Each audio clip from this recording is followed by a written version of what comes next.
한동훈 비대위 체제가 공식화되면서 한 전 장관과 함께 집권 여당을 이끌 비대위원회 면면에도 관심이 쏠리고 있습니다. 기존 주류 세력 대거 교체가 불가피할 거란 전망이 나오는데 당내에선 기대와 우려가 교차하는 분위기입니다. 국회 연결해서 알아보겠습니다. 강민경 기자. 네, 국회에 나와 있습니다. 네, 한동훈 전 장관이 오늘 국회로 출근하진 않은 거죠?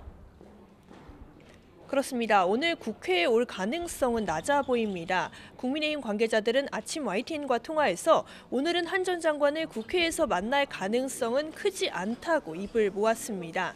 아직 비대위원장으로 공식 임명되기 전인 만큼 국회나 당사로 출근하는 게 적절치 않다는 취지입니다. 한 전 장관은 공식석상의 모습을 드러내는 대신 따로 비대위 운영 방향 등을 구상할 것으로 보입니다. 가장 큰 관심은 새 지도부에 누가 포함될지입니다. 한 전 장관은 비대위원장 자격으로 지명직 비대위원 6명을 임명할 수 있습니다. 이른바 영남당 이미지에 갇혀 수도권 위기론을 불러왔다는 당 안팎의 우려가 큰 만큼 이를 고려한 인선 작업이 이루어질 거라는 관측이 적지 않습니다. 지도부는 기대감을 피력하고 있습니다. 윤재옥 당대표 권한대행은 한 전 장관이 국민의힘을 위기를 극복하고 총선을 승리로 이끌 수 있는 여러 장점을 가진 사람이라고 평가했습니다. 86 운동권 출신이 주도하는 진영 정치를 타파할 인물이라고 강조하기도 했는데 직접 들어보시겠습니다.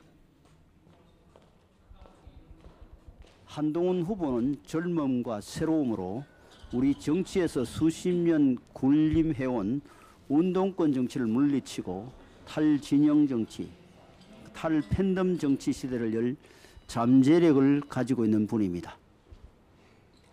당 일각에서는 이준석 전 대표를 비롯한 비윤계 인사들과 단합해야 한다는 주장도 나옵니다. 실제로 이용호 의원은 아침 회의에서 한동훈 비대위 체제는 당내 다른 목소리까지 과감하게 포용해서 함께 갈 것으로 생각한다고 말했습니다.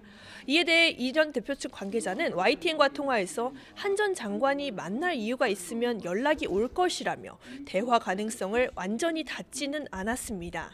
비대위원 외에 공천심사를 주도할 공천관리위원장 인선에도 시선이 쏠려 있습니다. 여의도 정치권의 이른바 빛이 없는 한 전 장관이 쇄신의 기치로 대대적인 물갈이에 힘을 실을 수 있다는 전망이 나오고 있습니다. 네, 더불어민주당은 한동훈 비대위에 대한 공세 수위를 높이고 있는데 그러면서도 내부적으로는 긴장해야 한다는 기류가 읽힌다고요. 그렇습니다. 민주당은 한동훈 전 장관의 비대위원장 등판이 결정되자 비판 강도를 더 높이고 있습니다. 오늘 아침 회의에서는 한 전 장관에게 수평적 당정 관계를 주문하며 오는 28일 본회의에 상정되는 김건희 여사 특검법을 수용하라고 압박했습니다. 홍익표 원내대표의 발언 직접 들어보시겠습니다.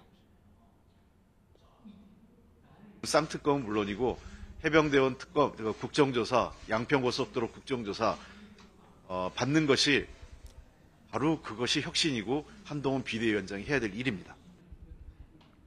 하지만 당 일각에서는 여권발 쇄신이 불러올 파장을 걱정하는 기류도 읽힙니다.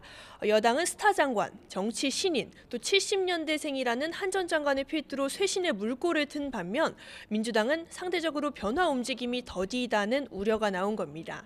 특히 송영길 전 대표의 구속 등으로 불거진 86 운동권 용퇴론으로 내홍이 더 거세지는 분위기입니다. 검사 출신 한 전 장관의 등판으로 이재명 대표의 사법 리스크가 오히려 부각될 수 있다는 걱정 역시 적지 않습니다. 이른바 이낙연 신당 등 가시화하는 내부 분열을 막아야 하는 것도 큰 과제로 꼽힙니다. 이재명 대표 측 관계자는 YTN과 통화에서 이낙연 전 대표와도 대화하려고 접촉하고 있다고 밝혔습니다. 하지만 이 전 대표는 이재명 대표의 사퇴를 전제로 한 통합 비대위 구성을 대화의 조건으로 내거는 등 냉랭한 기류를 유지하고 있습니다. 이 전 대표가 못 박은 연말이라는 시한이 다가오면서 양측의 물밑 신경전은 더욱 거세질 것으로 보입니다. 지금까지 국회에서 YTN 강민경입니다.